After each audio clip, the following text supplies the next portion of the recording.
నమస్కారం. B news కి స్వాగతం. నేను మీ మహంతి. ముందుగినటి ముఖ్యాంశాలు. రాజధాని అమరావతి ప్రాంతంలో పర్యటిస్తున్న సీఎం చంద్రబాబు. పలు అభివృద్ధి పనులను పరిశీలించనున్న చంద్రబాబు. విజయవాడలోని క్యాంప్ కార్యాలయంలో పంచాయతీరాజ్, గ్రామీణాభివృద్ధి, అటవీ శాఖ అధికారులతో సుదీర్ఘ సమీక్ష నిర్వహించిన డిప్యూటీ సీఎం పవన్ కళ్యాణ్. ఆయా శాఖల పనితీరు గురించి అడిగి తెలుసుకున్న పవన్.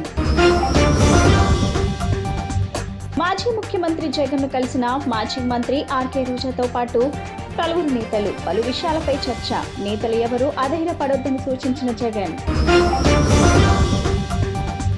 గృహ నిర్మాణ పథకాల విషయంలో అస్తవ్యస్త విధానాలతో గత ప్రభుత్వం పేదలకు తీరని నష్టం కలిగించిందని మంత్రి కె పార్థసారథి వెల్లడి. రాష్ట్రంలో జర్నలిస్టులకు ఇళ్ల స్థలాలు అందించే ప్రక్రియకు కృషి చేస్తానని భరోసా. ఏపీ సీఎం చంద్రబాబు నాయుడు నేడు రాజధాని అమరావతి ప్రాంతంలో పర్యటిస్తున్నారు. ఈ రోజు ఉదయం 11 గంటలకు ఉండవల్లిలోని తన నివాసం నుంచి బయలుదేరి ప్రజావేదిక వద్ద నుంచి ఆయన రాజధాని పర్యటన ప్రారంభమైంది. ఆయన పర్యటన అంతా రోడ్డు మార్గంలోనే సాగింది. టీడీపీ అధినేత ఏపీ సీఎం చంద్రబాబు 11 గంటల 2 నిమిషాలకు ప్రజావేదిక వద్దకు చేరుకొని అక్కడ 11 గంటల 5 నిమిషాల వరకు ఉన్నారు. 11 గంటల 5 నిమిషాల నుంచి అక్కడి నుంచి బయలుదేరి 11 గంటల 15 నిమిషాలకు రాజధానికి పునాది రాయి వేసిన ఉద్దండరాయనపాలెం చేరుకున్నారు. 10 నిమిషాల పాటు ఆ ప్రాంతాన్ని పరిశీలించారు. 11 గంటల 25 నిమిషాలకు అక్కడి నుంచి బయలుదేరి 11 గంటల 35 నిమిషాలకు రాయపూడిలోని ఎమ్మెల్యే, ఎమ్మెల్సీ గృహ సముదాయాలను 12 గంటల 45 నిమిషాల వరకు అక్కడే ఉండి జడ్జీలు, మంత్రుల బంగ్లాలతో పాటు వివిధ నిర్మాణాలను పరిశీలించారు.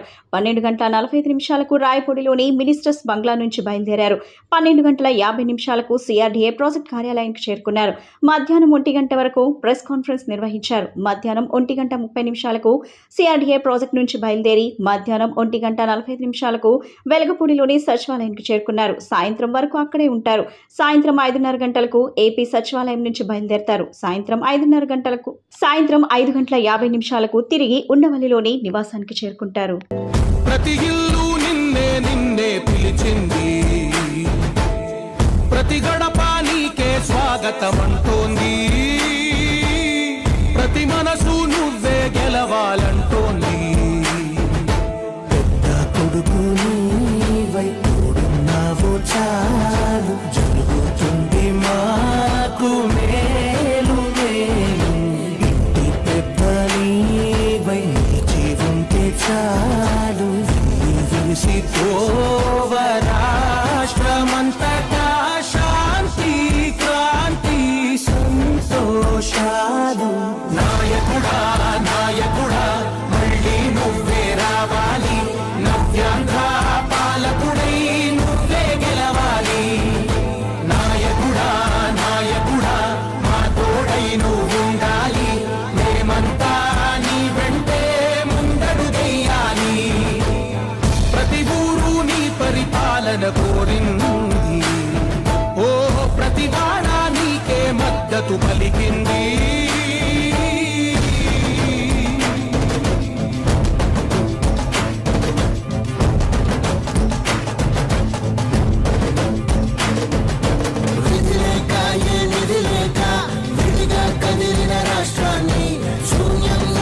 సౌభాగ్యానికి నువ్వే మార్చావు.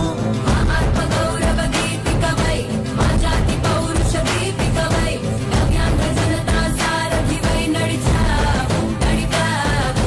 మా బంగారు భవితనువై, మా రానున్న చరితనువై, మా ప్రియతమ గీతనువై.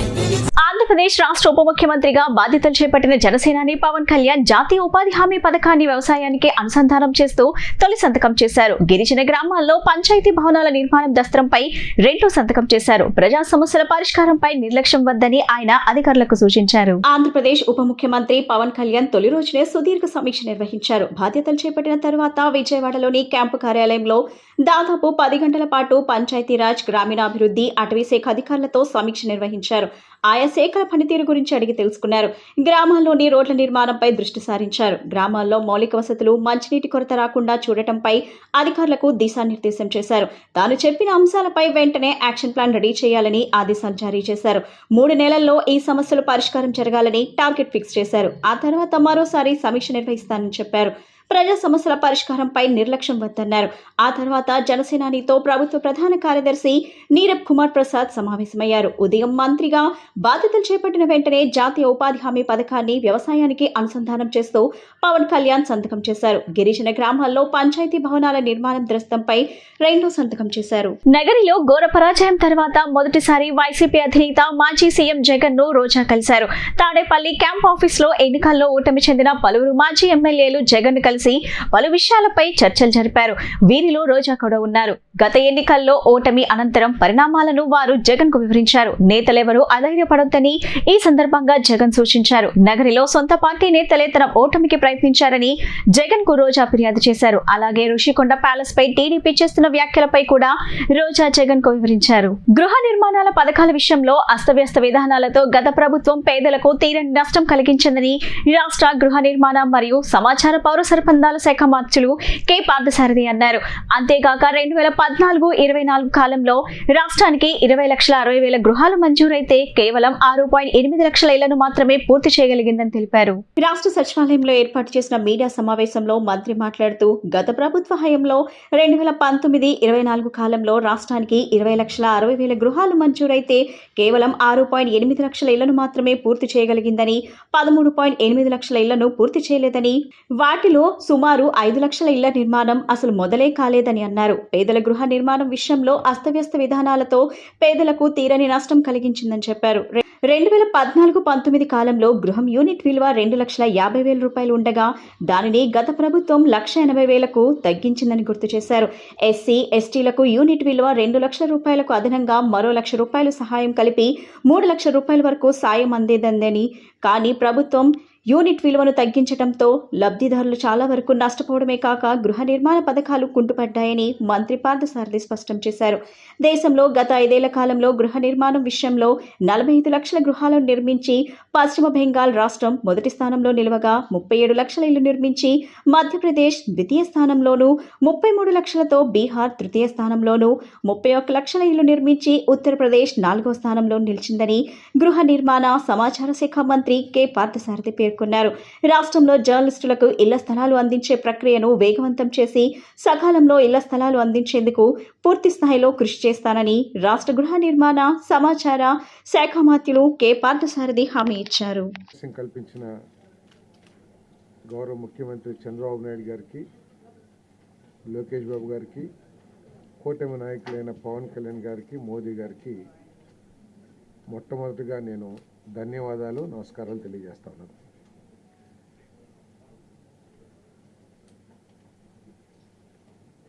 కూటమి నాయకులైన చంద్రబాబు నాయుడు గారు, పవన్ కళ్యాణ్ గారు, మోడీ గారి మీద అనేక ఆకాంక్షలతో, ఎన్నో ఆశలతో, చరిత్రలో లేని విధంగా అఖండ విజయం చేకూర్చిన ప్రజలకి, కూటమి కార్యకర్తలకి రుణపడి ఉంటానని తెలియజేస్తూ వారి సమస్యల పరిష్కారానికి చంద్రబాబు నాయుడు గారి నాయకత్వాన్ని బలపరచడానికి నేను కృషి చేస్తానని చెప్పేసి కూడా తెలియజేస్తా ఉన్నాను. మరికపోతే హౌసింగ్ డిపార్ట్మెంట్కి సంబంధించినంత వరకు నిన్ననే రివ్యూ చేయటం జరిగింది. గత 5 సంవత్సరాలు ఈ కార్యక్రమం ఏ విధంగా జరిగిందని చెప్పేసి నిన్న రివ్యూ చేశాం. ఇదంతా కూడా నేతి బీరకాయ, వైఎస్ఆర్ కాంగ్రెస్ ప్రభుత్వంలో నేతి బీరకాయ సామెత గుర్తొచ్చే విధంగా ఈ హౌసింగ్ ప్రోగ్రాం జరిగిందని చెప్పేసి మీ అందరికీ తెలియజేస్తా ఉన్నాను. ఎందుకంటే 2019-2024 మధ్య 20.6 lakhs ఇళ్ళు శాంక్షన్ చేస్తే కేంద్ర ప్రభుత్వం నుంచి పేదవాళ్ళందరికీ ఇల్లు అని చెప్పి అట్టాసంగా చెప్పిన ప్రభుత్వం, గత ప్రభుత్వం కేవలం 6.8 లక్షలు మాత్రమే, 6.8 lakhs మాత్రమే కంప్లీట్ చేయగలిగింది. మిగిలిన 13.8 లక్షల ఇళ్ళు పూర్తిగా అసంపూర్తిగా ఉన్నాయి. దాంట్లో 5.5 లక్షల ఇళ్ళు అసలు ప్రారంభం కూడా కాలేదని చెప్పేసి మనం చేస్తాం. ఇకపోతే చాలా గొప్పగా చెప్తూ ఉండేవాళ్ళు గత ప్రభుత్వం, అందరూ కూడా మీ అందరికీ తెలిసిందే. పేదల ప్రభుత్వం, ఎస్సీ ఎస్టీ బీసీల ప్రభుత్వం అని చెప్పిన గత ప్రభుత్వం గృహ నిర్మాణంలో మాత్రం ఈ పేద వర్గాలందరికీ కూడా అన్యాయం చేసిందని చెప్పేసి మనం చేస్తా ఉన్నాను నేను. ఏ విధంగా అంటే తెలుగుదేశం ప్రభుత్వం హయాంలో అంటే 2014-2019 మధ్యలో 2,50,000 యూనిట్ కాస్ట్గా ఉన్న గృహం యూనిట్ కాస్ట్గా ఉంటే ఈ ప్రభుత్వం వచ్చిన తర్వాత, వైసీపీ ప్రభుత్వం వచ్చిన తర్వాత ఆ యూనిట్ కాస్ట్ని మొత్తం 1.8 lakhsకి తగ్గించేసింది. తగ్గించడమే కాకుండా రైతులకు కేంద్ర ప్రభుత్వం గుడ్ న్యూస్ చెప్పింది. ఖరీఫ్ లో 14 రకాల పంటలకు మద్దతు ధరను పెంచుతూ కేంద్ర కేబినెట్ నిర్ణయం తీసుకుంది. వరికి మద్దతు ధరను 117 రూపాయలు పెంచింది. పత్తి, మొక్కజొన్న, రాగి, జొన్న సహా 14 రకాల పంటలకు మద్దతు ధరను పెంచింది. తాజా పెరుగుదలతో క్వింటాల్ ధాన్యం ధర 2,300కు చేరుకుంది. పెంచిన ధరలను ఖరీఫ్ సీజన్ నుంచి అమలు చేస్తున్నట్లు కేంద్ర మంత్రి అశ్విని వైష్ణవ్ తెలిపారు. పెంచిన ధరలతో రైతులకు లాభం చేకూరుతుందన్నారు.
విజయవాడ శ్రీ దుర్గా మల్లేశ్వర స్వామివార్ల దేవస్థానంలో బుధవారం భక్తుల రద్దీ పెరిగింది.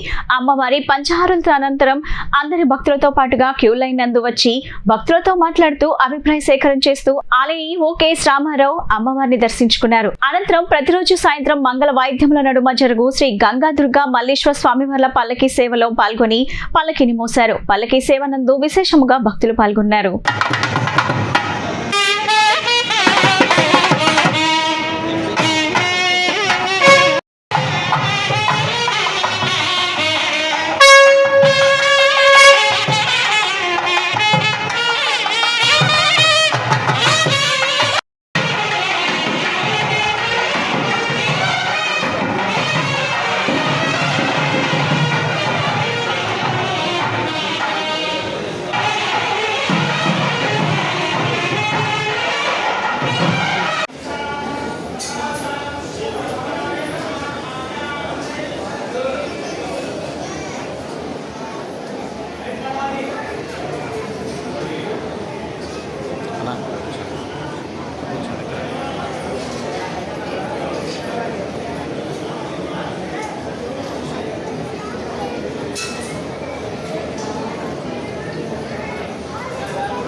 హంతకులు మరోసారి చట్టసభలకు వెళ్లకూడదనే ఉద్దేశంతో మాత్రమే తాను పోటీ చేశానని ఏపీ కాంగ్రెస్ అధ్యక్షురాలు వైఎస్ షర్మిల తెలిపారు.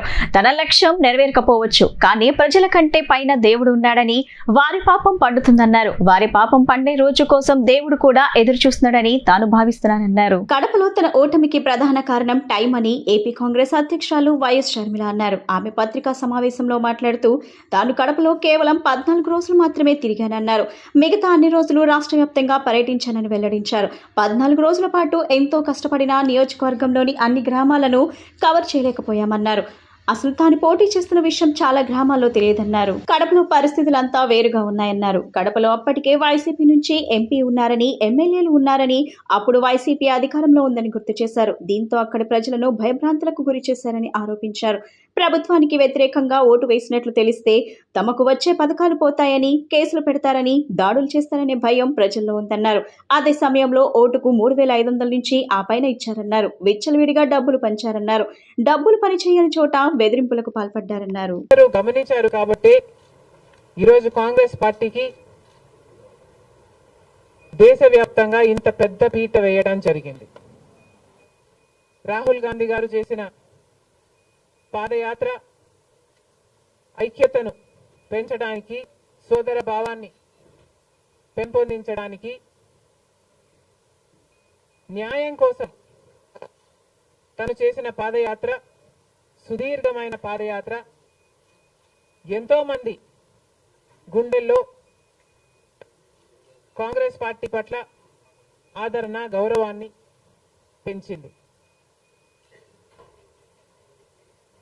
రాహుల్ గాంధీ గారు తాను చేసిన కష్టం వల్ల ఈరోజు కాంగ్రెస్ పార్టీకి ఇంత లాభం చేకూర్చారు అని ప్రతి కాంగ్రెస్ కార్యకర్త తలెత్తుకొని గర్వంగా చెప్పుకోగలం. అందుకని మనస్ఫూర్తిగా ఈరోజు మరొకసారి రాహుల్ గాంధీ గారికి we are all wishing him the very best in his future, along with wishing him a very happy birthday.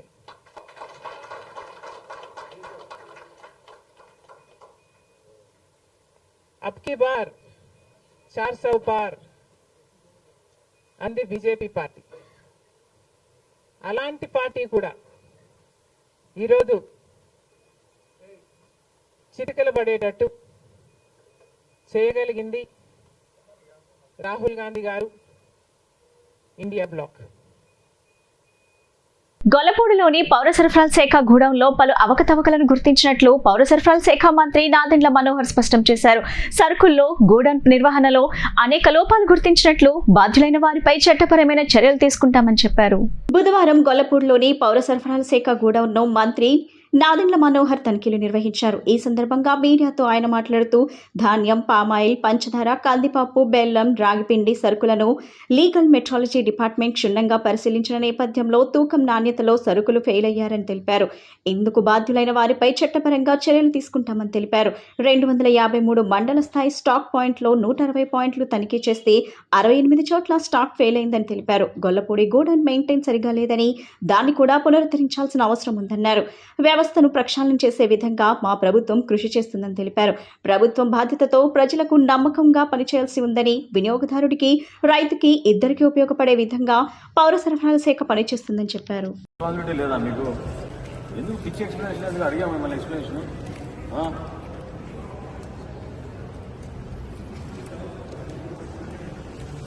Alert చేశారా? మీరు నోటు పంపించారు ఆఫీస్కి? చెప్పారు. సరుకు బాగాలేదని చెప్పారా? చెప్పారు. ఎప్పుడు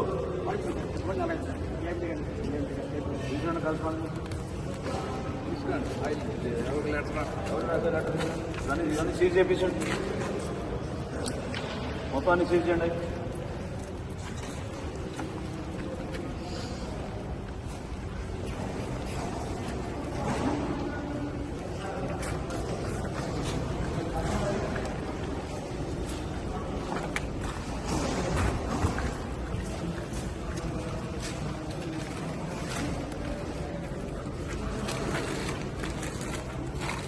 हमारे बिल्लू हमारे भी किसी को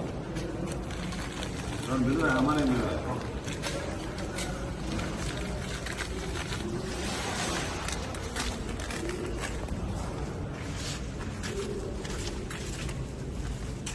बात कर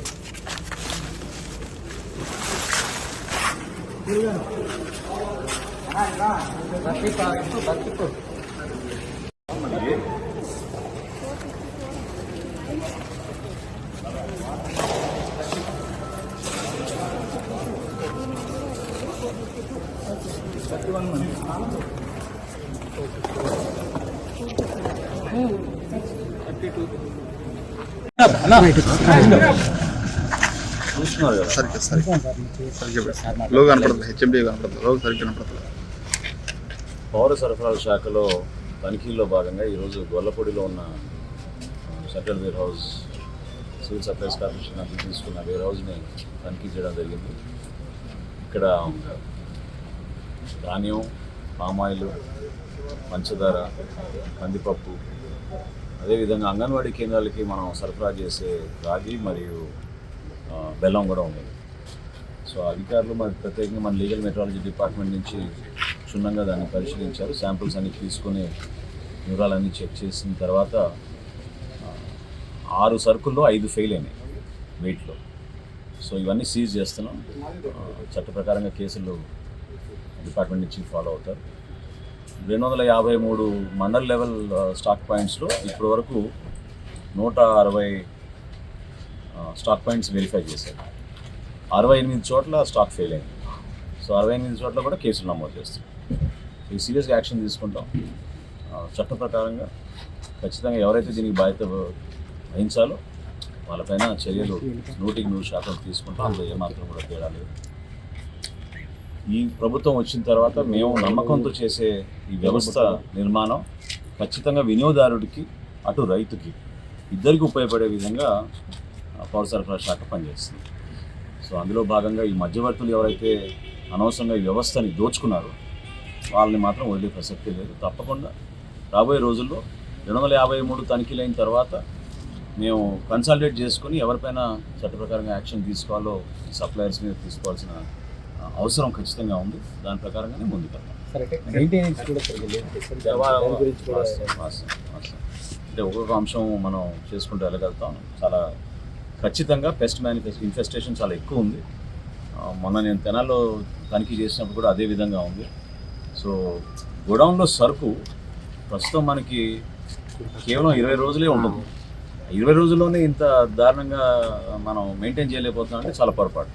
సో దానికి ఒక మంచి కాంట్రాక్టర్ని చూడాలి మనం. పెస్ట్ ఇన్ఫెస్టేషన్ లేకుండా O&M కూడా అవసరం. ఈ రెండు కూడా కొంచెం క్షుణ్ణంగా పరిశీలించి నిపుణులతో కూర్చొని ఏ విధంగా మార్పు తీసుకురాగలుగుతాం తప్పని చేస్తాం. ఏపీ కొత్త డీజీపీగా ద్వారకా తిరుమలరావు నియమితులయ్యారు. ప్రస్తుతం ఏపీఎస్ఆర్టీసీ ఎండీగా విధులు నిర్వహిస్తున్న ద్వారకా తిరుమలరావును డీసీపీగా ప్రభుత్వం నియమించింది. ఈ మేరకు రాష్ట్ర ప్రధాన కార్యదర్శి నీరబ్ కుమార్ ప్రసాద్ ఉత్తర్వులు జారీ చేశారు. ఈ నిర్ణయం తక్షణమే అమల్లోకి వస్తుందని తెలిపారు. గత నెలలో ఏపీలో ఎన్నికలకు కొన్ని రోజుల ముందు డీసీపీగా ఉన్న కేవీ రాజేంద్రనాథ్ రెడ్డిపై ఈసీ బదిలీ వేటు వేసింది. ఆ సమయంలో ద్వారకా తిరుమలరావును ఏపీ డీసీపీగా నియమించే అవకాశం ఉందని ప్రచారం జరిగింది.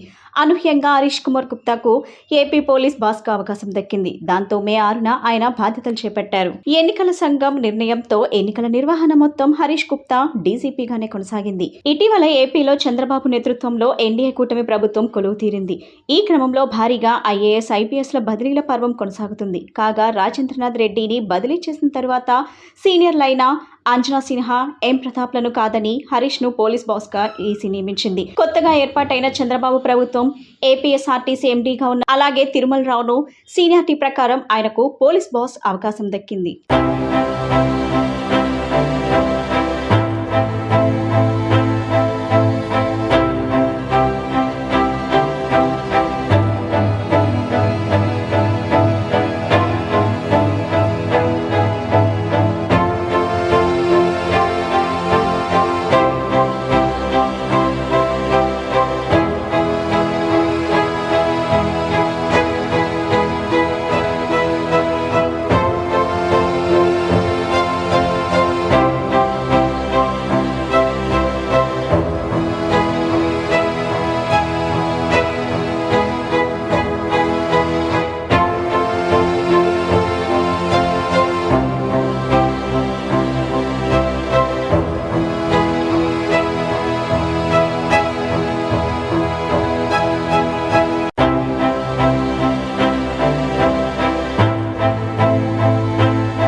సరైన అవగాహనతో రక్తహీనత దూరం చేసుకోవచ్చునని, దీనిపై జూలై 3 వరకు గిరిజన సంక్షేమం, వైద్య ఆరోగ్య శాఖల సమన్వయంతో పెద్ద ఎత్తున అవగాహన కార్యక్రమాలు నిర్వహిస్తున్నట్లు కలెక్టర్ ఎస్ ఢిల్లీరావు తెలిపారు. రక్తహీనత నివారణపై 15 రోజుల పాటు పాఠశాలలో, గిరిజన ప్రాంతాల్లో అవగాహన కార్యక్రమాలు చేపడతామని వెల్లడించారు.